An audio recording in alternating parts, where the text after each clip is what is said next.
প্রিয় ভিউয়ার্স, আজকে লাউ মাংস রান্না করা হয়েছে, গরুর মাংস, সাথে পেঁয়াজ,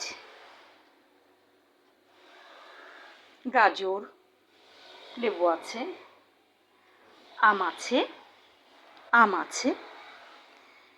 এই গরুর মাংসতে লাউ দিয়েছি, যেটা লাউয়ের পরিমাণ কম, তবে গরুর মাংস রান্না করলে লাউ দিয়ে বিশেষ করে বা কোনো সবজি দিয়ে পেঁয়াজ একটু কম দিবেন।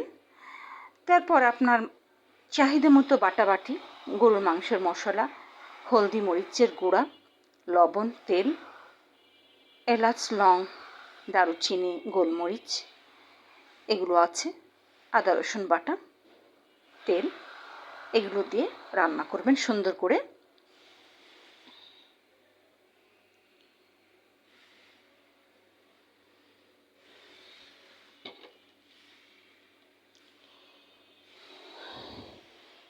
কারণ ভিডিওতে নিজেকে দেখানোর সময় আর সুযোগ খুব একটা হয় না, সব সময় কাজকর্মর ভিতরে থাকি।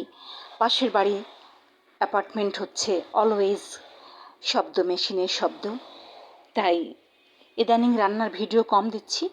যখন দিব তখনও হয়তো শব্দ পাওয়া যাবে ভিডিওতে, এই আর কি।